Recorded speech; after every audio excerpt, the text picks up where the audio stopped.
صلى الله وسلم وبارك على نبينا محمد وعلى آله وأصحابه ومن تبعهم بإحسان إلى يوم الدين. أما بعد، بعدما ذكر المصنف رحمه الله ما يتعلق بمسألة القدر، ذكر ما يتعلق بفضل أصحاب رسول الله صلى الله عليه وسلم.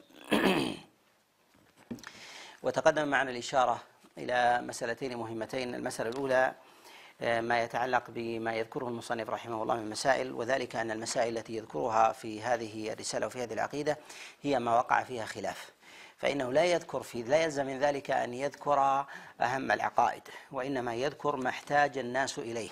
ولهذا لم يذكر فضل رسول الله صلى الله عليه وسلم، مع أن فضل النبي عليه الصلاة والسلام مقدم على فضل غيره. ومعلوم أن فضل الصحابة عليهم رضوان الله إنما هو فرع عن فضل رسول الله، فإن الصاحب إنما أخذ صحبته من المصاحب وهو رسول الله صلى الله عليه وسلم.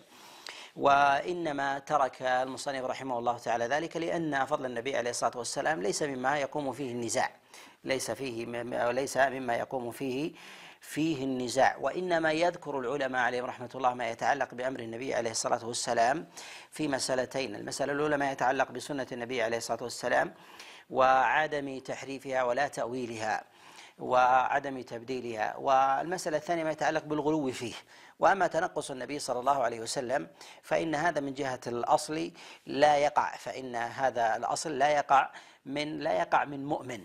وأما ما يتعلق بالوقيعة في أحد أصحاب رسول الله صلى الله عليه وسلم أو غير ذلك فإنه قد يقع من بعض المسلمين، قد يقع من بعض المسلمين. ووقوعه في الأفراد من أصحاب رسول الله صلى الله عليه وسلم لا ينافي أصل الإيمان إلا من ثبت فضله متواترا مستفيضا واقتضى التنقص أو الوقيعة في عرضه تكذيبا لذلك. وكذلك أيضا فإن الأئمة عليهم رحمة الله إنما يتكلمون على أمر وهو ما يتعلق بالغلو بالنبي صلى الله عليه وسلم والتحذير منه. هذا هو الأمر الثاني. والتحذير من الغلو برسول الله صلى الله عليه وسلم نشأ في أبواب الشرك، وذلك بالاستغاثة والاستعانة برسول الله صلى الله عليه وسلم وسؤاله من دون الله عز وجل وصرف شيء من العبادة إليه، وما هو إلا عبد من عباد الله خصه الله عز وجل بجملة من الخصائص، وعلى هذه الخصائص ما يتعلق بالنبوة والرسالة. وهذه المسألة إنما أخرها المصنف رحمه الله عن تلك المسائل السابقة، ذلك لأن الوقوع فيها جاء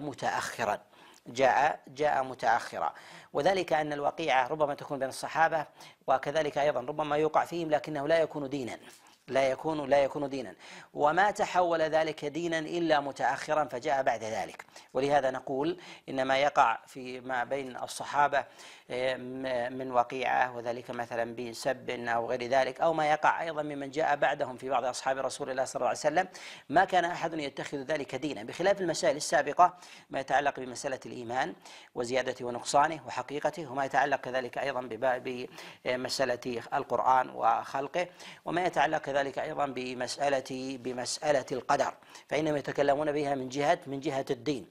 فتكون هذه المسألة هي مسألة الصحابة عليهم رضوان الله والوقيعة فيهم لم تكن تدينا، ولما كانت تدينا وذلك من الرافضة ومن الناصبة في أصحاب رسول الله صلى الله عليه وسلم جاء بعد ذلك الكلام فيها. ولهذا نقول هذه المسألة تأخرت من هذا الوجه، ولهذا كان فيها التقرير من جهة التصنيف فيها متأخرة. كذلك أيضا فإن الشبهة فيها أضعف من غيرها، الشبهة فيها أضعف من غيرها، ولهذا انتشارها لم يكن بذلك الانتشار. ولهذا تجد أن سائر الطوائف تجل أصحاب رسول الله صلى الله عليه وسلم، سواء كان ذلك من المذاهب الفقهية الأربعة أو كان ذلك أيضا من غيرها من المذاهب، سواء كانت فقهية مثلا من الظاهرية، أو كان ذلك أيضا حتى من المذاهب التي تخوض في مسائل الإيمان، وذلك من المعتزلة أو الجهمية أو المرجئة أو كذلك من بعض فروعهم كالأشاعرة وغير ذلك. تجد أن مسألة الصحابة لديهم هي مسألة تعظيم، والخلاف في ذلك إنما هو عند بعض الطوائف الذين هم أبعد من ذلك. ولهذا الشبهة الشبهة فيما يتعلق بمسائل الإيمان وحقيقته وزيادته ونقصانه وقعت في طوائف يجلون أصحاب رسول الله صلى الله عليه وسلم، ولهذا نقول إن دائرة الخلاف والنزاع فيها هي أضيق من تلك الدوائر، ولذلك كانت تلك المسائل حقها التقديم. وقول الرازيين عليهما رحمة الله: وخير هذه الأمة بعد نبيها عليه الصلاة والسلام. نقول أولا ينبغي أن يبين أن فضل الصاحب إنما هو بفضل المصاحب، وهو رسول الله صلى الله عليه وسلم.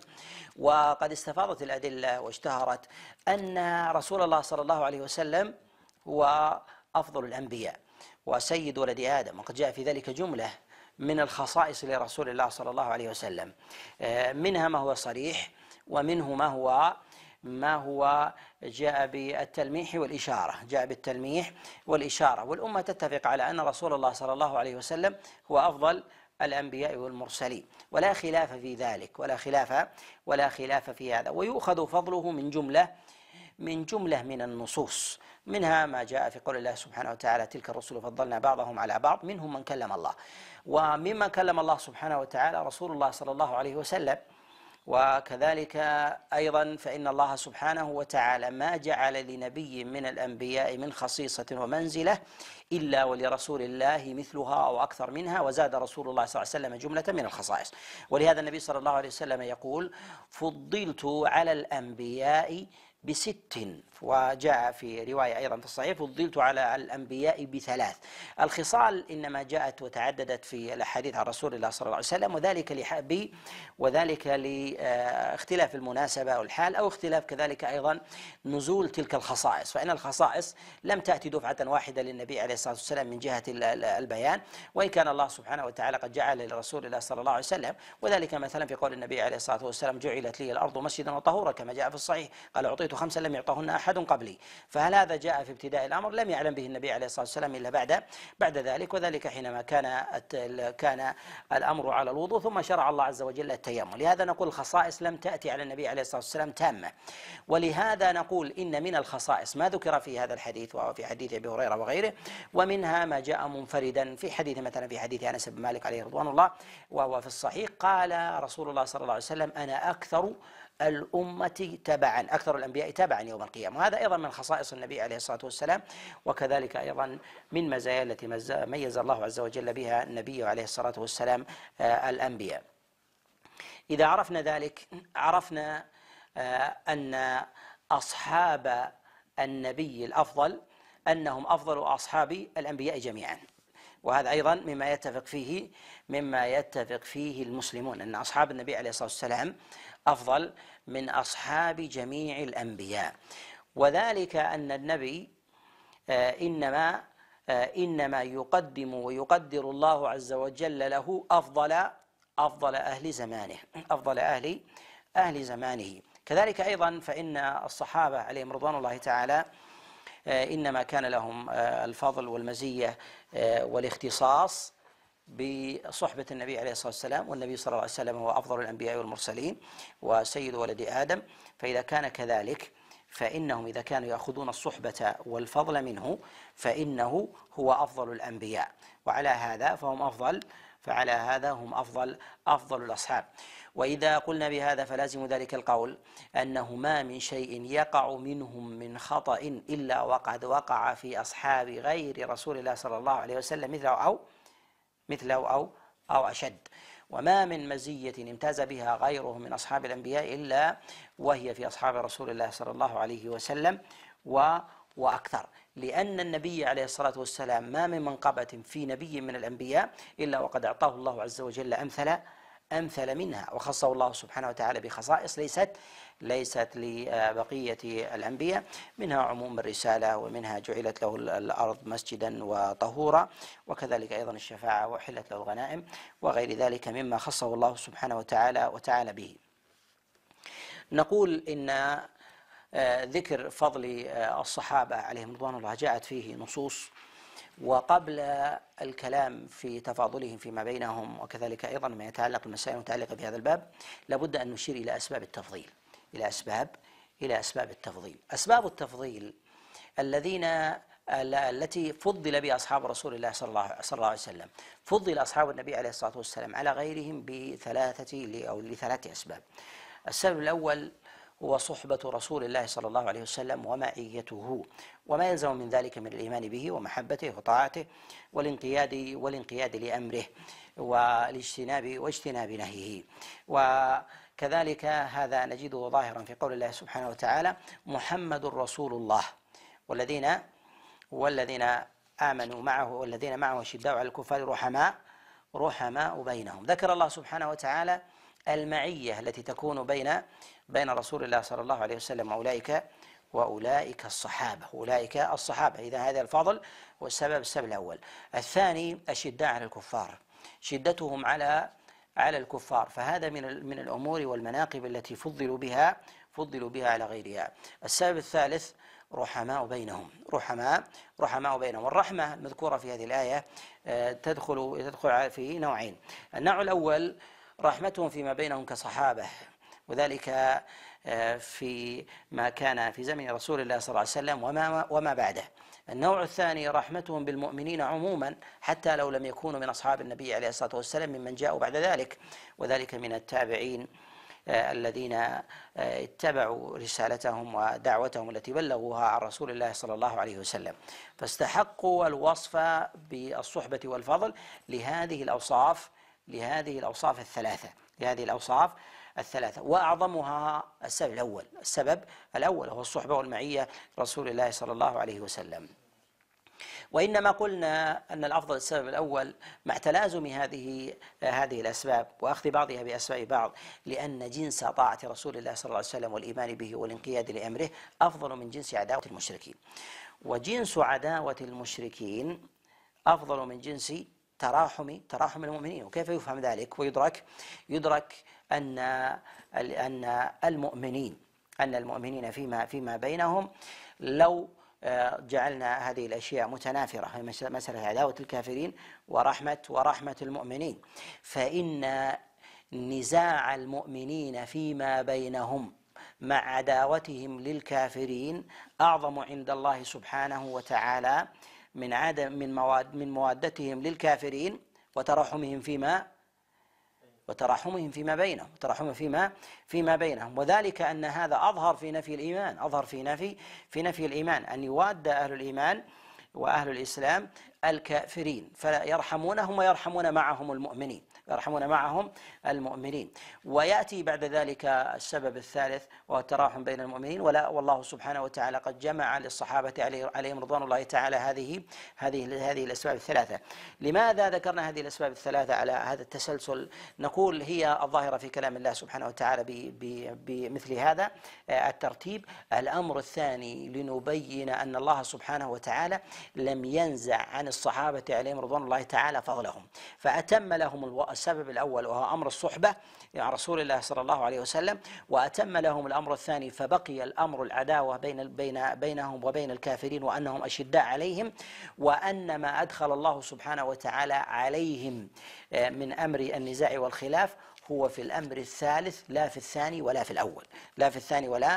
في الأول. وبه نعلم أن الله سبحانه وتعالى قد عصم الصحابة عليهم رضوان الله تعالى إذ حفظ لهم السببين، بل حفظ الله عز وجل على عامتهم السبب الثالث كذلك، وهم رحماء فيما بينهم.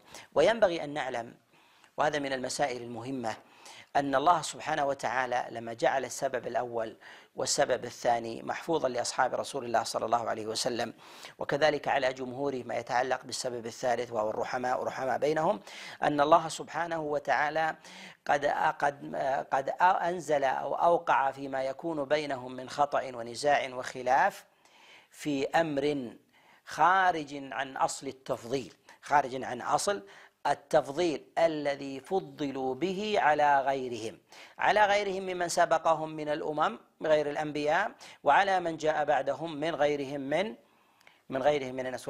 ويتضح هذا أن كثيرا ممن يتكلم على فضل بعض المتعبدين الذين يكونون مثلا في التابعين يرى العبادة الظاهرة وينظر إليها مجردة عن غيرها والقرائن المحتفة بها.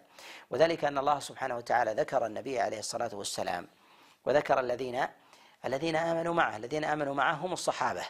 فقضية المعية هنا محل التفضيل لا ذات العمل، لا ذات العمل. ولهذا الله سبحانه وتعالى يقول عن أبي بكر الصديق عليه رضوان الله والنبي عليه الصلاة والسلام في الغار قال ثاني اثنين إذ هما في الغار إذ قال لصاحبه إذ يقول لصاحبه لا تحزن إن الله معنا.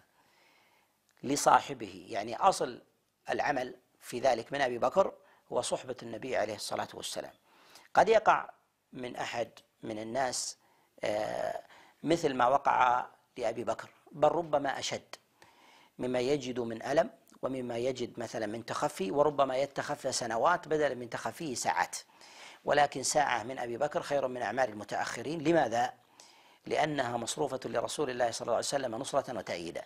ولهذا من ينظر في مسائل التفضيل، لمسائل تفضيل التابعين، بعض المتعبدين نظر إلى العمل وما نظر إلى المصروف إليه. ولهذا عبد الله بن عمر عليه رضوان الله يقول لا تسبوا أصحاب محمد فلا مقام أحدهم ساعة مع رسول الله صلى الله عليه وسلم خير من عبادة أحدكم 40 خريفا. وهذا في الساعة التي تكون من أصحاب رسول الله صلى الله عليه وسلم، لأنها بذلت لرسول الله. أبو بكر بذل لرسول الله صلى الله عليه وسلم في الغار ومن التأييد والتسكين والنصرة ما أوجده الله سبحانه وتعالى في نفس رسول الله بسبب أبي بكر. وأوجد أبو بكر في نفوس أعداء رسول الله من المشركين هيبة لرسول الله وحماية له. وأما غيرهم فلو أوجدوا في نفوس الأمة من التمكين أو العزة والهيبة لا يساوي ذلك المقدار الذي تسبب أبو بكر في وجوده في نفس رسول الله صلى الله عليه وسلم. وهذا إذا علم هذا المقدار علم أن الله سبحانه وتعالى حفظ لأصحابه ذلك المقدار، وأن ما وقع فيه أصحاب رسول الله صلى الله عليه وسلم من نزاع وخلاف، ما وقع في أصحاب رسول الله صلى الله عليه وسلم من نزاع وخلاف، فإن هذا النزاع وهذا الخلاف في موضع لا يسلب عنهم الصحبة. كذلك أيضا من نظر بنظر قاصر إلى بعض المتعبدين من التابعين ومن جاء بعدهم ففضله على آحاد الصحابة، نظر إلى العمل الظاهر وما نظر إلى ما اقترن به. وما اقترن به أن الله سبحانه وتعالى مكن لرسول الله صلى الله عليه وسلم في الأرض، وتمكينه لرسول الله صلى الله عليه وسلم بأسباب، من هذه الأسباب هم أصحاب رسول الله صلى الله عليه وسلم. وهذه الأسباب لا يمكن أن تعرف بالحس، منها ما يعلم ومنها ما لا يعلم. وما كل فضل أصحاب رسول الله صلى الله عليه وسلم دونته الكتب ونقلته الروايات، فمنه من الفضل ومن الأعمال ما لا يدركه أحد. كذلك أيضا فإن من عظيم ما فضل الله عز وجل به أصحاب رسول الله صلى الله عليه وسلم هو أنهم أعانوا رسول الله على بناء قاعدة الإسلام. وقاعدة الإسلام وتمام الدين وقيام دولة الإسلام كان بالكتاب المنزل وبأصحاب رسول الله صلى الله عليه وسلم حينما أيدوا رسول الله صلى الله عليه وسلم على ذلك. والأصل في النظر والعقل أن القاعدة أعظم مما بني عليها، لهذا القاعدة يشيد عليها بناء، فلو بلغ البناء عنان السماء لا غنى له عن تلك القاعدة، لأنها لو زالت لما قامت. ولو لم يكن الصحابة عليهم رضوان الله تعالى موجودين مع رسول الله صلى الله عليه وسلم، لو لم يكونوا مع رسول الله صلى الله عليه وسلم لا ما قامت تلك القاعدة. وإن كان الله سبحانه وتعالى يمضي دينه وينصر نبيه ويمكن له، ولكن الله سبحانه وتعالى قد جعل ذلك السبب في أصحاب رسول الله صلى الله عليه وسلم. وننفي ونقول إنما ذلك من جهة النظر، وإلا فالله سبحانه وتعالى يقول في كتابه العظيم إلا تنصروه فقد نصره الله. من جهة النظر لو لم يكن ثمة السبب مع أصحاب رسول بدلا لأصحاب رسول الله صلى الله عليه وسلم لم يكن ذلك الأثر إلا أن يوجد الله عز وجل في ذلك سببا معجزا، إلا أن يوجد الله سبحانه وتعالى سببا معجزا، والله مؤيد النبي وممكن لرسالته. ولهذا كانت تلك القاعدة في تلك القاعدة هي أفضل من ذلك الفرع الذي بني عليها. من دقائق الفضل في ذلك ما هي معنوية مما لا يدرك. ولهذا النبي عليه الصلاة والسلام نصر بالرعب مسيرة شهر كامل. فمن الذي شارك في تلك النصرة مسيرة شهر كامل؟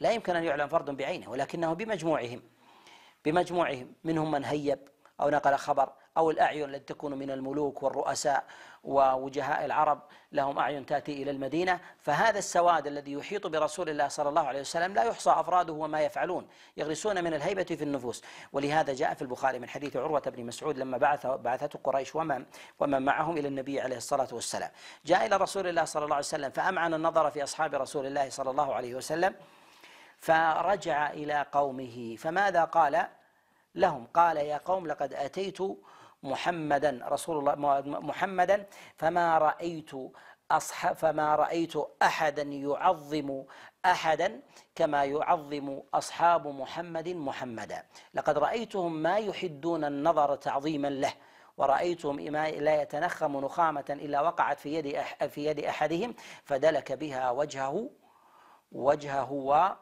ويديه. وهذا دعاه إلى أن يقول: وإنه أرادكم إلى أمر رشاد فاقبلوا، إلى أمر رشاد فاقبلوا. هذا الأمر من الذي أخذ ودلك بيده؟ من الذي دلك بوجهه؟ من الذي أطرق؟ من الذي إذا أمر تمر ونحو ذلك؟ مثل هؤلاء هم الذين غرسوا هيبة. فهذا الذي دلك ذلك البزاق بيده ووجهه وغرس تلك الهيبة في المشركين شارك في النصرة لرسول الله صلى الله عليه وسلم.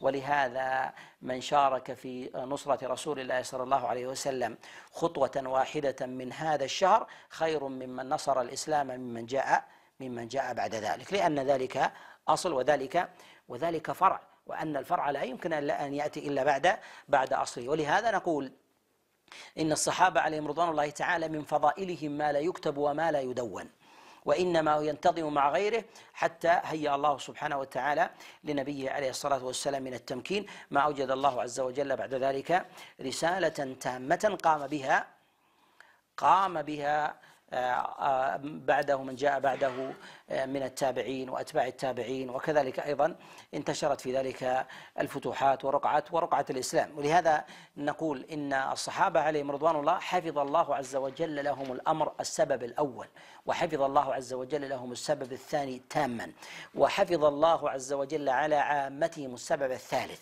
وأن الأمر الذي وقع فيهم من نزاع أو اختلاف أو نحو ذلك إنما وقع في الأمر الثالث، ما وقع لا في الأمر الأول ولا في الأمر الثاني التي هي أعظم الأسباب. ولهذا نقول إن الصحابة عليهم رضوان الله تعالى فيما وقع فيهم بعد رسول الله صلى الله عليه وسلم نقول إنه متعلق بالسبب الثالث، والسبب الثالث كان منهم على مرحلتين. المرحلة الأولى وهي ما كانت في زمن النبي عليه الصلاة والسلام في قول الله جل وعلا: رحماء بينهم يتراحمون، وكذلك أيضا لا يتقاتلون ولا يقع بينهم نزاع، وذلك إجلالا لرسول الله صلى الله عليه وسلم. فالفترة الأولى كانت في زمن النبي عليه الصلاة والسلام، وعظموا ما بينهم تعظيما لرسول الله، لأنهم يعلمون أن رسول الله صلى الله عليه وسلم يغضب لغضب أحد أصحابه، فإذا تنازعوا لم يتنازعوا بحضرة رسول الله صلى الله عليه وسلم، ولا يرفعوا أصواتهم عند رسول الله صلى الله عليه وسلم، وإن كان الخطاب بينهم إجلالا لرسول الله صلى الله عليه وسلم. فحفظوا هذا الأمر غاية الحفظ وعلى وجه التمام. والفترة الثانية ما كان فيما بينهم بعد رسول الله صلى الله عليه وسلم، فهذا أيضا قد حفظوه عامة، قد حفظوه عامة. وإن وقع في بعض الأزمنة أو السنوات وقع من الأفراد، فإنه وقع في الفترة الثانية ما وقع في الفترة الأولى.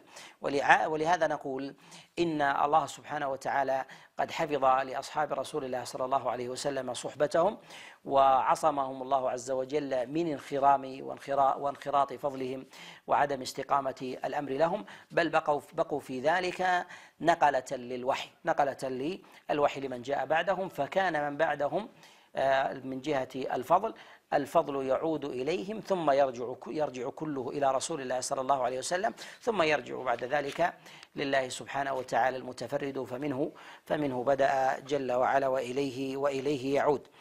وهنا مما ذكر المصنف رحمه الله في قوله وخير هذه الأمة بعد نبيها عليه الصلاة والسلام أبو بكر الصديق ثم عمر ثم عثمان ثم علي بن أبي طالب وهم الخلفاء الراشدون المهديون. نقول أن الأنبياء إذا تفاضلوا فيما بينهم فإن تفاضل الصحابة فيما بينهم من باب أولى، فإذا جاز التفاضل في الأنبياء فإنه يجوز في الصحابة من باب أولى. والصحابة يتفاضلون وهم بمجموعهم العام على شطرين: السابقون الأولون واللاحقون يعني الذين جاءوا بعد ذلك. والسابقون هم الذين آمنوا قبل الفتح، واللاحقون الذين آمنوا واتبعوا رسول الله صلى الله عليه وسلم بعد الفتح. والسابقون أيضا على مراتب، فأقدمهم إسلاما أفضلهم، وأفضلهم الذين بايعوا رسول الله صلى الله عليه وسلم وأدركوا البيعتين. وقد قال النبي صلى الله عليه وسلم: لا يدخل النار أحد بايع تحت الشجرة، كما جاء في الصحيح. وفضلهم في هذه المرحلة في المرحلة الأولى من السابقين نقول أفضل السابقين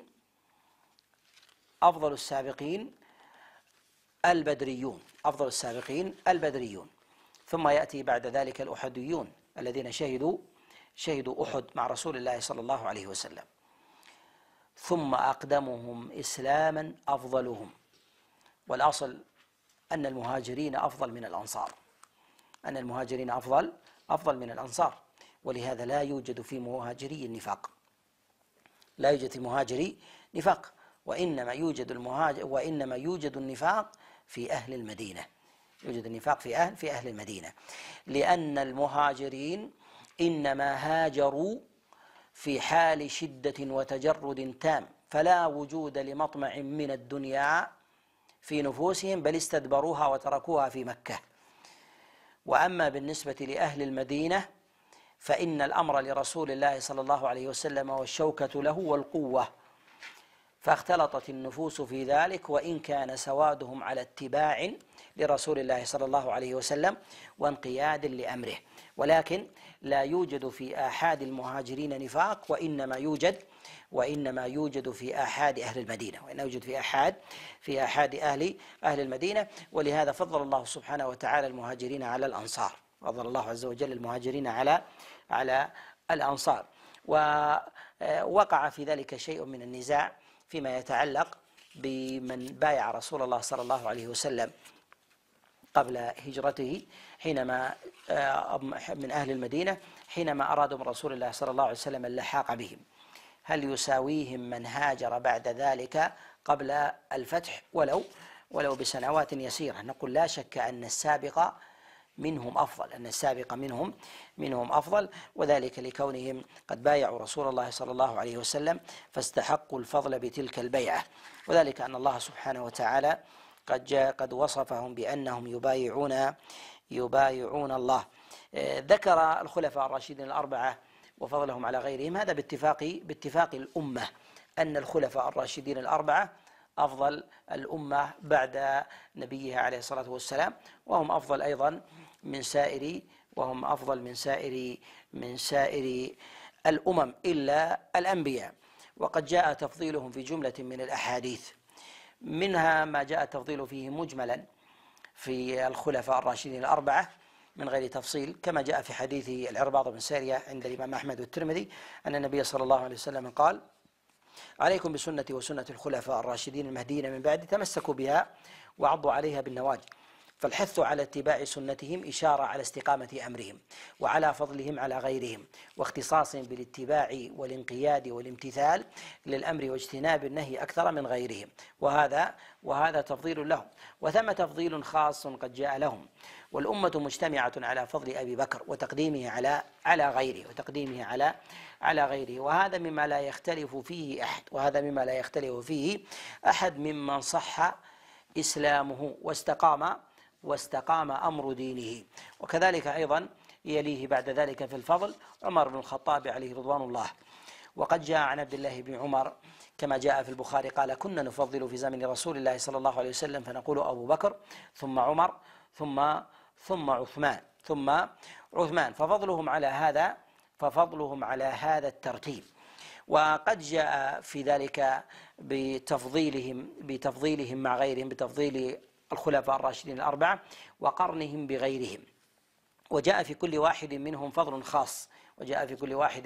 خاص، وكل وصف في فضل الصحابة فلهؤلاء الخلفاء الراشدين الأربعة النصيب الأوفر منه، فكل فضل جاء في الصحابة فلهؤلاء الأربعة النصيب الأوفر منه. ولا يلزم في كل فضل ورد في فضل الصحابة أن يدخل فيه جميع أفرادهم، فإن الفضل جاء في المهاجرين لا يلزم أن يدخل فيه الأنصار، وجاء في فضل الأنصار لا يدخل فيه المهاجرون، وجاء كذلك أيضا ما يتعلق بالسابقين الأولين من المهاجرين والأنصار لا يدخل في ذلك ممن جاء بعدهم، وفضل من آمن قبل الفتح ممن آمن بعده. كل فضل جاء في متأخر فهو في حق المتقدم من باب أولى، وكل فضل جاء في المتقدم لا يلزم أن يكون فضلا للمتأخر وإن اشتركوا في فضل الصحبة. والأمة مجتمعة على هذا التسلسل ولا خلاف عندهم في ذلك، واستقر الأمر على هذا. وأما بالنسبة لوجود الخلاف في الصدر الأول في التفاضل بين عثمان وعلي بن أبي طالب عليهم رضوان الله، فنقول إنه قد وقع خلاف يسير في الصدر الأول في التفاضل بين عثمان وبين علي بن أبي طالب، إلا أنه يجب أن يعلم أنهم يتفقون على أمور. الأمر الأول أن عثمان أحق بالخلافة من علي بن أبي طالب، ولو فضل بعضهم علي بن أبي طالب على عثمان عليه رضوان الله تعالى. وكذلك أيضا مما يتفقون عليه أن تفضيل بعضهم لبعض لا يعني منقصة للآخر، كما يتخذ أهل البدع ممن يفضلون أحدا إزراء بغيره، فهذا لم يكن موجودا. وقد حكى الشافعي رحمه الله إجماع الصحابة والتابعين على فضل أبي بكر وعمر، وذكر الخلاف في أمر عثمان وعلي بن أبي طالب في تفاضلهم فيما بينهم. ومما يتفقون عليه أن من قدم عثمان على علي أو قدم عليا على عثمان أنهم يتفقون على فضل الاثنين على غيرهم، وأن تقديم الواحد على غيره لا يعني تأخر غيره على من كان بعده. وكذلك أيضا نجد أن هذا الخلاف أيضا قد اندثر، ثم استقر الأمر على فضلهم وتسلسلهم في الفضل، أبو بكر ثم عمر ثم عثمان ثم علي بن أبي طالب عليه رضوان الله. والأمر الذي هو محل اتفاق وقطع، بل كانوا يعزرون عليه ألا يقدم أحد على أبي بكر وعمر. وقد صح عن علي بن أبي طالب كما جاء في البخاري أنه قال: من فضلني على أبي بكر وعمر جلدته حد المفتري. وقد قال علي بن أبي طالب عليه رضوان الله تعالى أيضا بفضل أبي بكر وعمر كما جاء عن محمد بن الحنفية أنه قال: سألت علي بن أبي طالب عليه رضوان الله عن أفضل هذه الأمة فقال: أبو بكر. قال: ثم قلت: ثم من؟ قال: ثم عمر. قال: فخشيت أن يقول عثمان فقلت: أنت. قال: ما أنا إلا من جملة الناس، من جملة الناس. وذلك أنه يريد فضل أبيه على غيره. ومثل هذا الأمر ربما يقع في النفس، ولكن الإنسان لا يحيد عن الدليل إن ثبت عنده. ولهذا نقول إن الصحابة عليهم رضوان الله تعالى على التفضيل الذي فضلهم الله عز وجل به من جهة الإجمال، وكذلك أيضا من جهة الأفراد، فإنهم على هذا الفضل، فاستقر الأمر على ذلك. وهنا في قوله قال: وهم الخلفاء الراشدون المهديون. وقد جاء وصف في ذلك كما جاء في حديث العرباض بن سارية عليه رضوان الله فيما تقدم، قال: وعليكم بسنتي وسنة الخلفاء الراشدين المهديين من بعدي تمسكوا بها وعضوا عليها بالنواجذ وإياكم ومحدثات الأمور. هذا في إشارة إلى الإحداث الذي يكون بعد ذلك، بعد ذلك. قال هنا: وأن العشرة الذين سماهم رسول الله صلى الله عليه وسلم وشهد لهم بالجنة على ما شهد به رسول الله صلى الله عليه وسلم وقوله الحق وقوله الحق. نقول قد جاء رسول الله صلى الله عليه وسلم الشهادة لبعض الصحابة، منهم من شهد له على سبيل الإجمال بنص واحد، ومنهم من أفرده مفردا بالشهادة، وإنما وصفوا بالعشرة لأن الخبر جاء فيه واحدا في قول النبي صلى الله عليه وسلم: أبو بكر في الجنة، وعمر في الجنة، وعثمان في الجنة، وعلي بن أبي طالب في الجنة، وطلحة في الجنة، وعبد الرحمن في الجنة، وأبو عبيدة في الجنة، وسعيد بن زيد في الجنة، وسعد بن أبي وقاص في الجنة.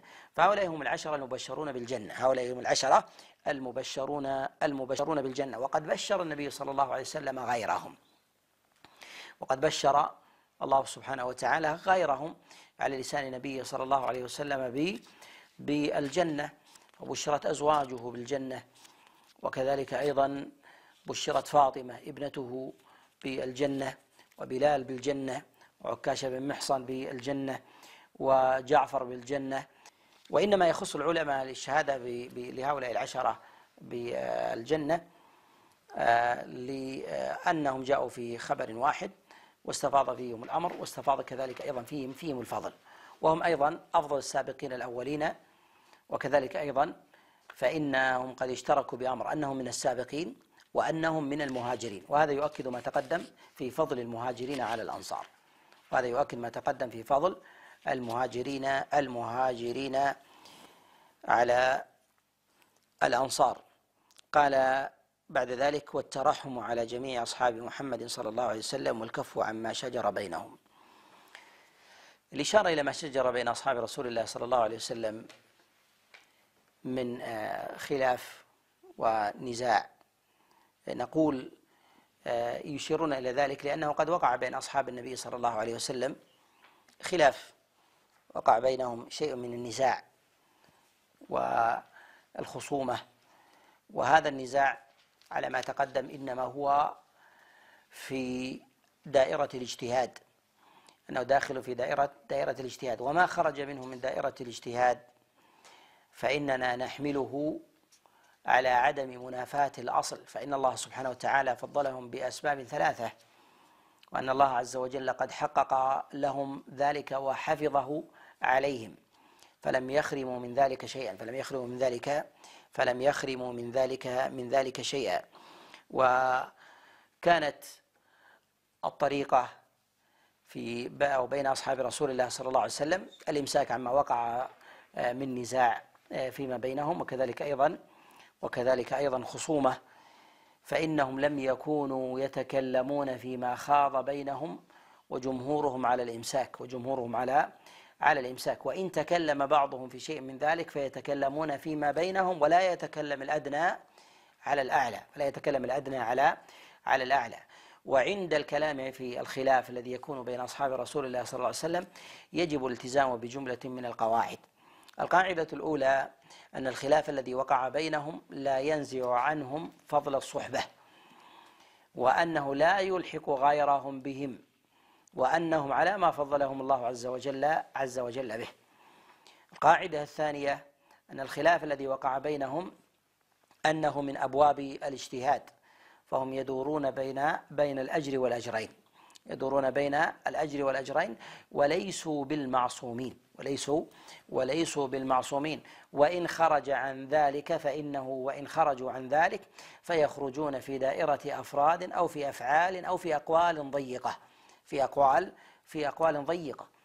القاعدة الثالثة أن ما يقعون فيه من خلاف ونزاع في ذلك أنه يجب الإمساك عنه إلا ما أفاد ونفع من أمور الفقه. وذلك أننا نجد أن بعض الأئمة كالإمام الشافعي رحمه الله في كلامه على قتال أهل البغي يورد بعض النوازل التي وقعت زمن أصحاب رسول الله صلى الله عليه وسلم، وكان فيها بعضهم حتى لما أنكر على ذلك على الإمام الشافعي رحمه الله ذلك أيده الإمام أحمد على قوله، قال: فماذا يصنع بهذا الباب؟ يعني أنهم استنبطوا معنى فقهي،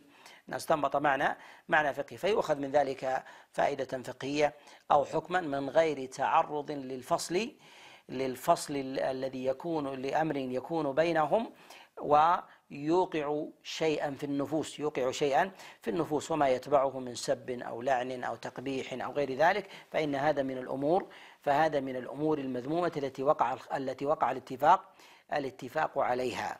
ومن الأمور المهمة التي يجب التنبيه عليها عند الكلام على الخلاف الذي يقع بين أصحاب رسول الله صلى الله عليه وسلم، أنه يجب أولا أن يعلم أن رسول الله صلى الله عليه وسلم قد بين فضلهم مع علمه بوقوع الخلاف بينهم.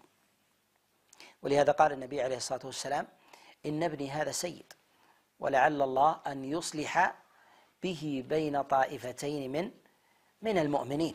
إذن يعلم بالنزاع، ومع ذلك أمضى الفضل له.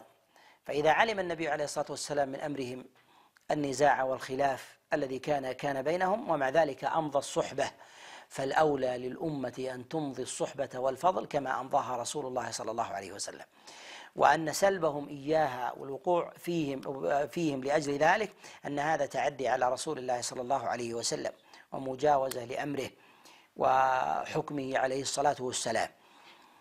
الأمر الآخر في هذا أن الإنسان إذا أراد أن ينظر في خلاف يقع بين أصحاب رسول الله صلى الله عليه وسلم عليه أن يدخل فيه بأدب وإطراق، وذلك إجلالا للمتخالفين، وذلك أن أدناهم منزلة هو أفضل من الداخل فيه من غيره.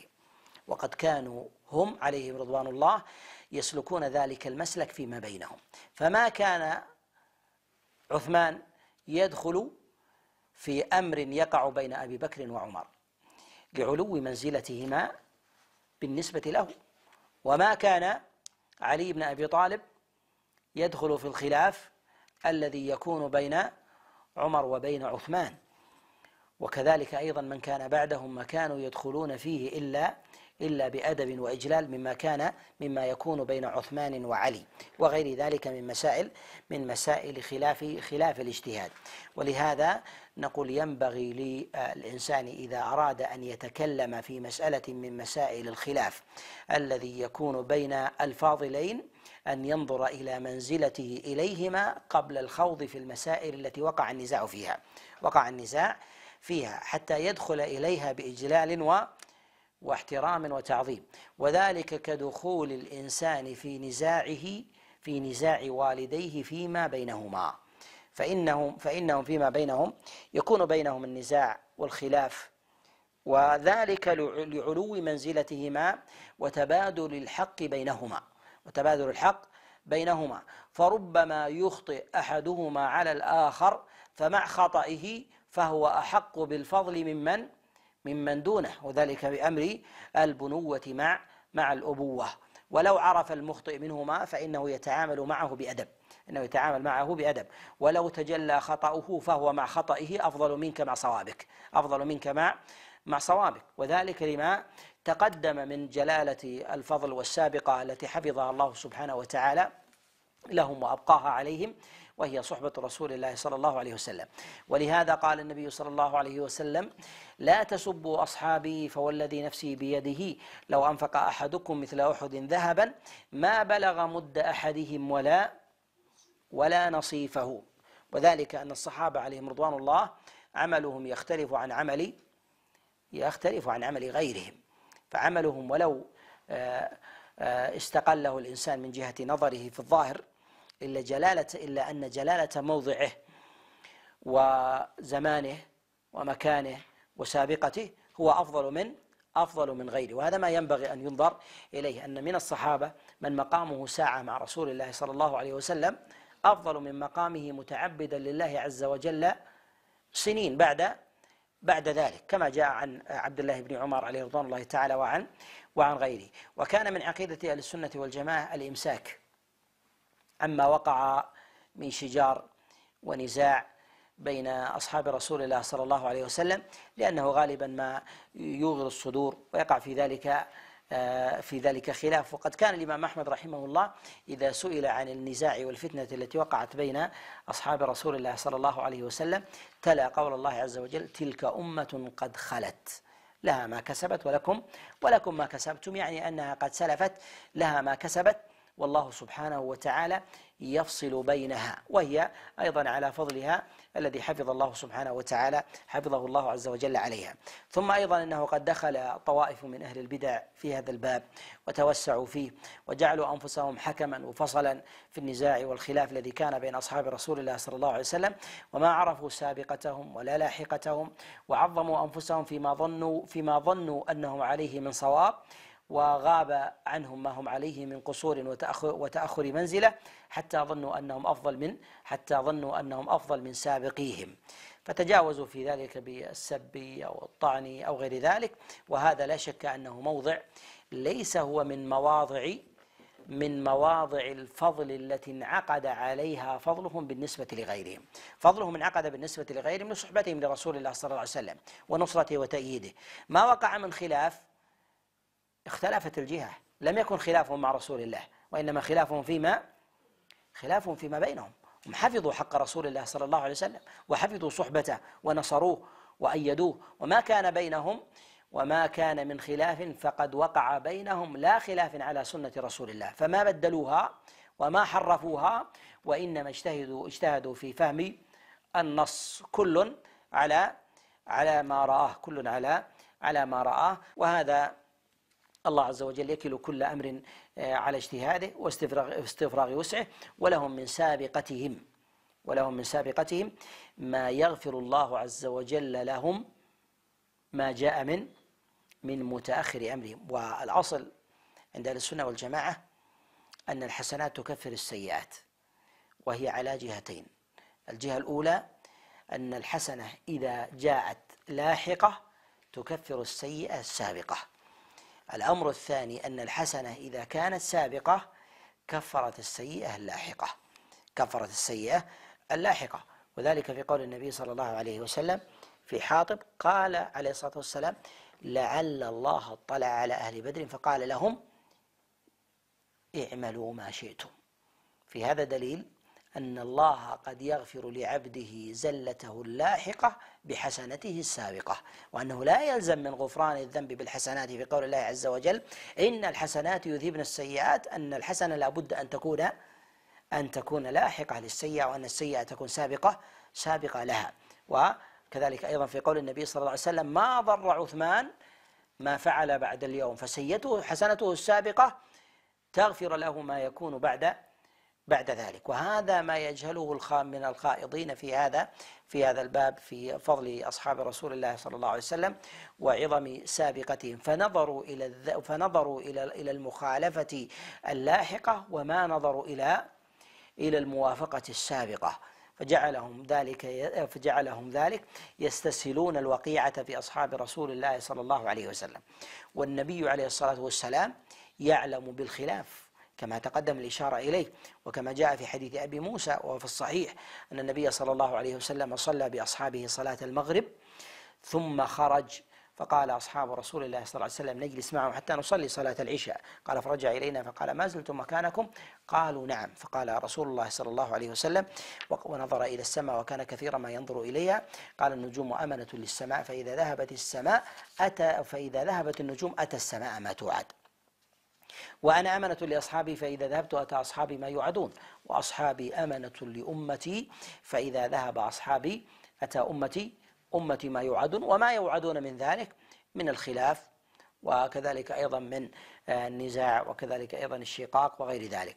ومن ثمة مسائل تتعلق في الوقيعة في أصحاب رسول الله صلى الله عليه وسلم، وهي ربما تكون من المقاصد عند بعض أهل البدع والطوائف الوقيعة في الصحابة، لأن الوقيعة فيهم وقيعة في الشريعة، فبعضهم يتخذ الوقيعة في الصحابة ذريعة لإغلاق باب الشريعة وإسقاط وصول الوحي، لأنهم هم نقلة الوحي، نقلت الوحي كتابا وسنة، وكلما أسقطت واحدا أسقطت حاملا، وبمقدار ما حمل وبمقدار ما نقل فإنه ينقص من دين الله سبحانه وتعالى بمقدار ذلك عنده. ولهذا لما أسقط الرافضة الصحابة عليهم رضوان الله تعالى جميعا إلا نفرا يسيرا غاب عنهم الوحي فتخبطوا فأخذوا أقوالا لبشر وافتروا على الله عز وجل كذبا، فوقعت فيهم الخرافة والضلال والزيغ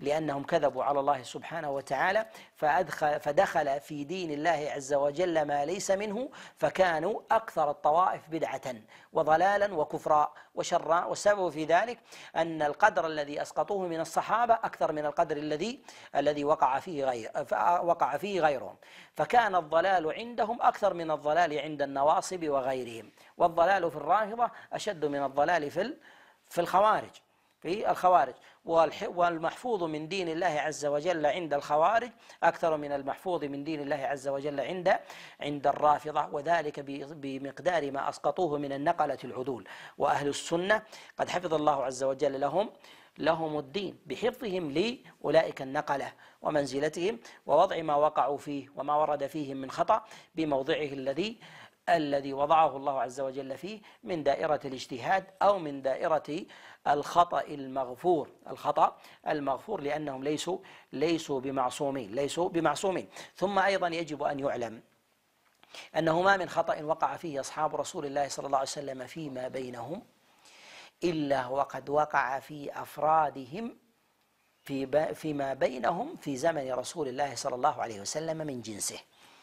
فإذا كان ثمة اختلاف على قول فوقع فيما بينهم في زمن النبي عليه الصلاة والسلام، وإذا كان وقع بينهم اقتتال فوقع في أفرادهم قاتل ومقتول، وإذا وقع فيما بينهم بعد ذلك من الوقيعة باللسان من السب أو غير ذلك فقد وقع أصله بين أفراد والنبي صلى الله عليه وسلم موجود. فإذا وقع أصله وجنسه في زمن النبي عليه الصلاة والسلام ومع ذلك ما سلب النبي صلى الله عليه وسلم أولئك النفر الفضل والصحبة والمنزلة، فإنه كذلك لمن جاء بعدهم من باب أولى، ولكنه كثر فيهم أكثر مما كان في زمن النبي عليه الصلاة والسلام، وذلك لغياب الوحي، لأن النبي صلى الله عليه وسلم كان يفصل بينهم النزاع، وكانوا يأتمرون بأمره ويمتثلون لحكمه وقضائه فيما بينهم. ولما انقطع الوحي رجع كل واحد منهم إلى الاجتهاد فيما لم ير فيه حكما ظاهرا وفصلا بينا من كلام الله وكلام رسول الله صلى الله عليه وسلم. ولهذا نقول إن النبي صلى الله عليه وسلم لما كان في زمانه وقع ذلك ولم يسلب أولئك الأفراد الفضل ولا الصحبة وبقوا على ما هم عليه في عموم ذلك الفضل، فإنه يلحقهم ذلك فيما بعد ذلك.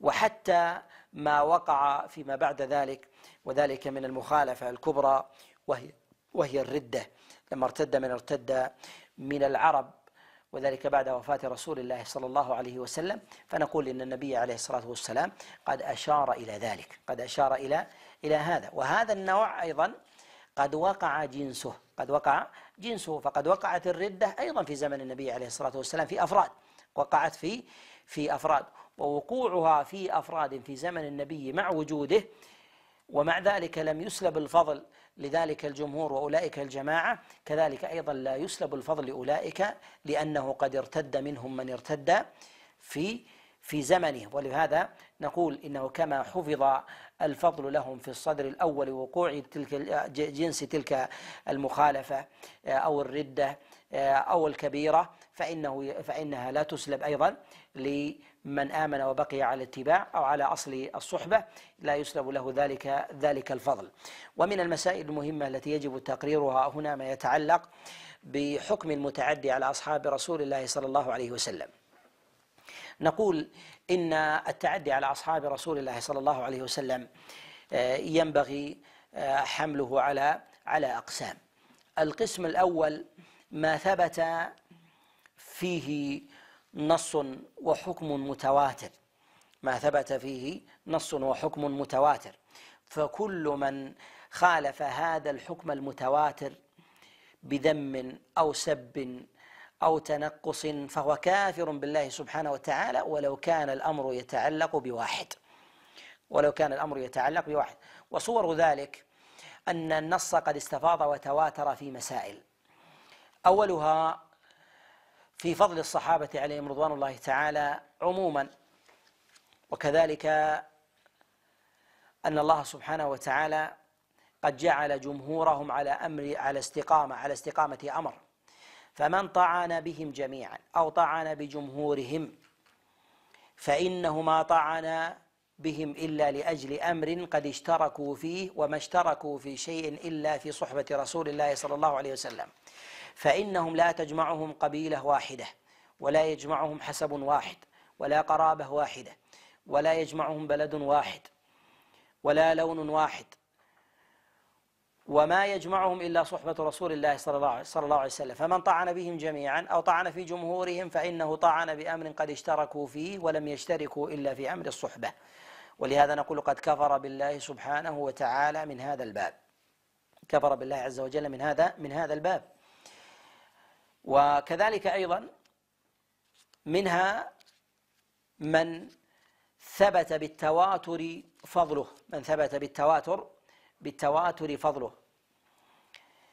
أو ثبت بالتواتر تبرئته، أو ذكر منقبة له فنزعت المنقبة ولو كان عنه وحده، أو كذب ما ثبت بالتواتر من فضله، وذلك في من وقع في أبي بكر، أو كذب تبرئة عائشة ووقع في عرضها. فهؤلاء وإن وقعوا في الواحد في الفرد والفردين لا يدخل حكمهم فيما يتكلم عليه بعض العلماء في من طعن في الصحابي الواحد أو في الاثنين أنه مبتدع ما لم يطعن بجمهورهم، فهذه مسألة مختلفة، لأنه إنما وقع في الكفر لا لتعلق الأمر بواحد أو باثنين، وإنما لتعلقه بتكذيب أمر معلوم من دين الإسلام بالضرورة، كمن كذب أن أبا بكر كان مع رسول الله صلى الله عليه وسلم في الغار، أو كذب بفضل أبي بكر فكفره وحده، فمن كفر أبا بكر عليه رضوان الله تعالى وحده يعادل تكفير بقية الصحابة جميعا، فكفره في ذلك واحد، لأن ثبوت فضل أبي بكر كثبوت فضل جميع الصحابة، ومثله كذلك عمر، وقريب منه عثمان، وقريب منه علي بن أبي طالب عليهم رضوان الله تعالى. وكذلك أيضا من اتهم أحد أزواج النبي صلى الله عليه وسلم بالفاحشة، سواء كانت عائشة أو غير عائشة، فهو كافر بالله سبحانه وتعالى. في عائشة لأن الله عز وجل برأها، وفي غير عائشة وفي عائشة لأن الوقيعة في زوج النبي صلى الله عليه وسلم وقيعة في عرض رسول الله صلى الله عليه وسلم، وذلك أن النبي صلى الله عليه وسلم وسائر الأنبياء عصم الله عز وجل أزواجهم من الوقوع في الفاحشة، والأصل أن زوجة النبي من الأنبياء قد يقع منها الكفر ولكن لا يقع منها الفاحشة، كما وقع الكفر في امرأة نوح وامرأة لوط، ولكن لا يمكن أن يقع منهما ولو كانتا كافرتين، أن يقع منه الفاحشة. لماذا؟ لأن جرم الكفر لازم، وجرم الفاحشة متعدي يتعدى إلى الزوج، ولهذا يسمى من أقر الخبث بأهله أنه ديوث، ولهذا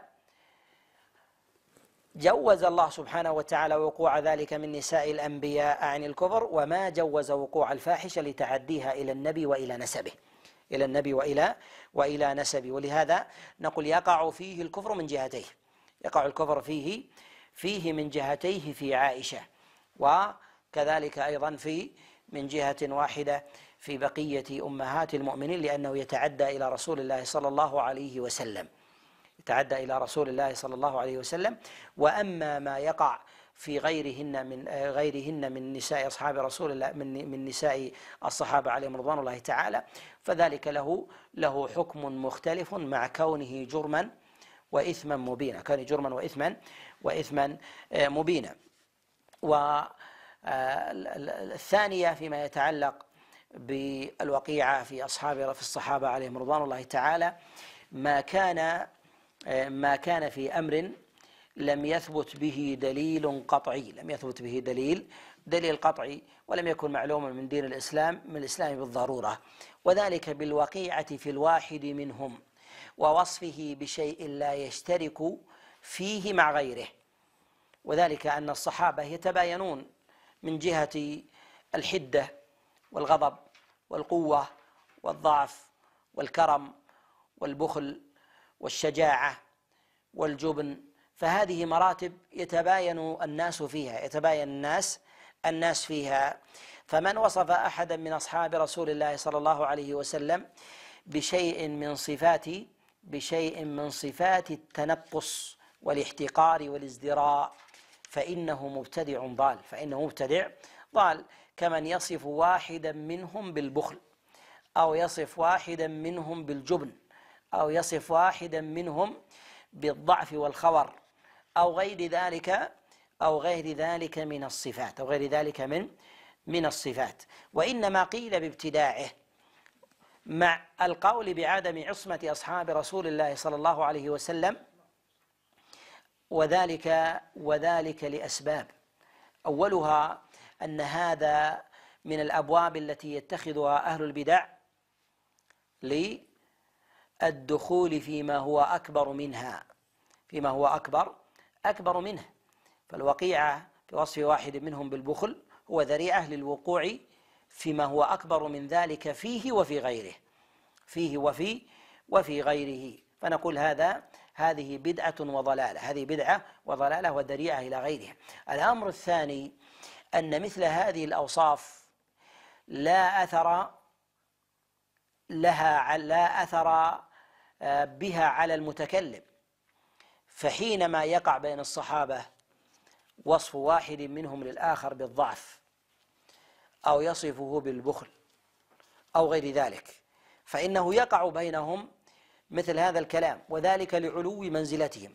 ليس لأحد من دونهم أن يقوم مقام أحدهم فيتكلم بالآخر، لأن ذلك يعني الصحابة فيما بينهم، ولكن لا يعني من كان بعدهم ما كان في الصحابة من خصال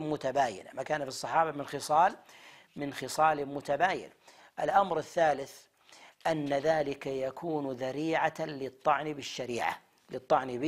بالشريعة، فإذا وصف الواحد منهم بالجبن وعدم الشجاعة، أو وصف واحد منهم بفرط القوة عن الحد المشروع أو الشجاعة المخالفة للمشروع، ذريعة للطعن بما نقله من وحي، أنه ربما كان مجاهدا ففعل، أو كان مقاتلا فانحاز، فيؤول قوله ذلك أنه جراءة عن الحد المشروع أو نكوص عما أمر به، فيتسلل بذلك إلى تبديل الشريعة وتحريفها. ولهذا نقول: وإن جاز على بعض أفرادهم من الخطأ وما يجوز على النفوس البشرية فإن الإمساك عن ذلك واجب. وكذلك أيضا فإن هذا من طرائق أهل البدع أنهم يجعلونه بابا للدخول إلى غيره. وكذلك أيضا فإن من نهج أهل السنة والجماعة وطرائق السلف في التعامل بروايات الخلاف التي تكون بين الصحابة وغير ذلك، أنهم يمرونها كما جاءت من غير خوض فيها إلا بما يستفاد منه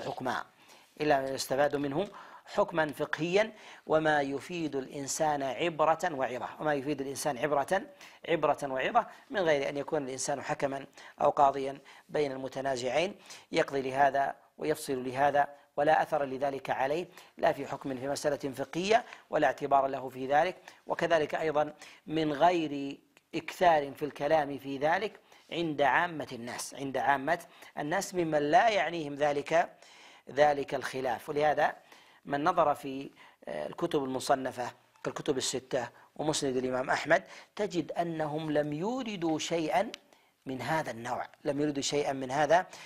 النوع إلا نزرا يسيرا له أثر في أبواب الأحكام، أو له أثر في أبواب الاعتبار والاتعاظ والاستبصار وغير ذلك. أما ما عدا ذلك فإنهم يحجمون عنه ولو كان بأصح الأسانيد. ومن نظر في الصحيحين ونظر في السنن الأربع ونظر في مسند الإمام أحمد يجد أنهم يجرون على هذه القاعدة.